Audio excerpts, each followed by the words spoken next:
Looks like my project got rained out for today. Maybe I'll make a video.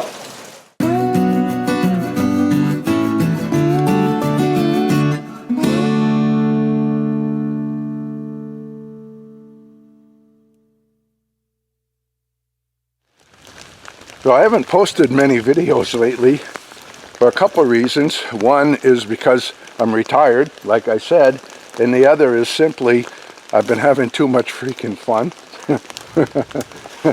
But I'm going to get a video today for you.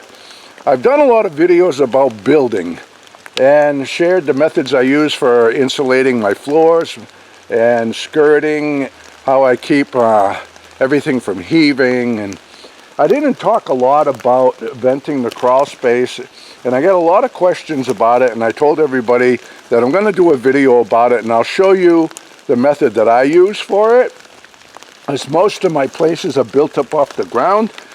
So I saved all that footage for a rainy day. Today's a rainy day, and I'm going to get to it. All right, man, so I'm going to head back up to the workshop and get to work on it.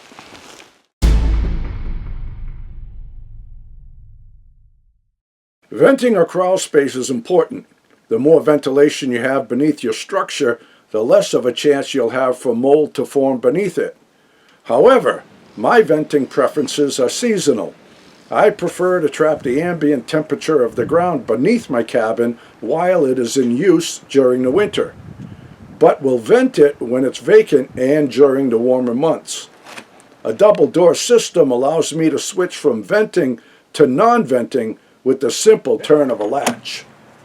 With the screen and the hardware cloth, it keeps insects and rodents out. And I have this one hooked in place with a clip.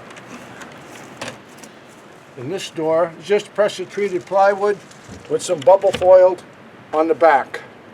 So in the winter, when I want to close it up, I close this and then close this. And I could always just put a piece of foam board here if I wanted. But when I want to vent it, I just do this.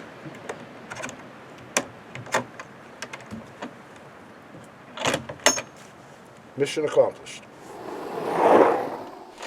Since most of my structures are elevated to allow access beneath them, and my access doors serve as the vents, I cover them with both screen and hardware cloth to keep the pest out. Doors aren't difficult to build, but the installation can be difficult if your door is out of square. Drawing a square corner line on a sheet of plywood and following the line as you build will result in a square door. Got it? For these doors, I rip pressure-treated scraps to approximately 1.5 by 1.5 and cut them with a 45-degree angle on both ends. I fasten them together, keeping them square by following the line I drew on the plywood. Then I added another piece across the center of the door with a square cut on both ends. After making sure the door is still square, I cut several scraps of opposing angles of 45 degrees and fastened them into every corner of the door.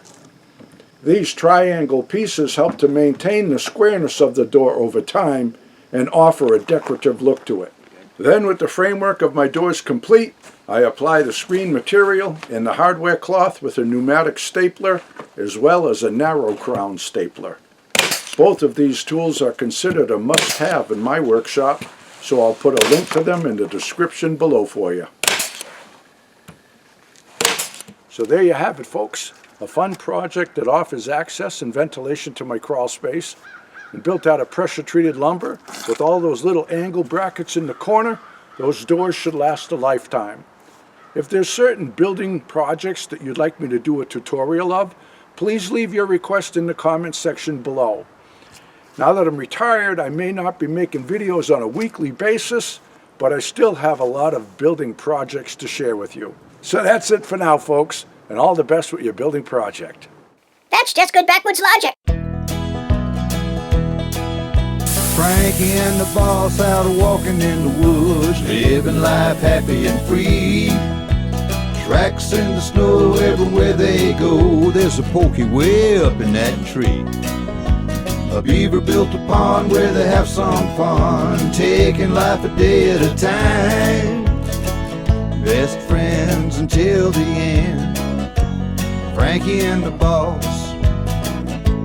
Frankie and the boss. Frankie and the boss.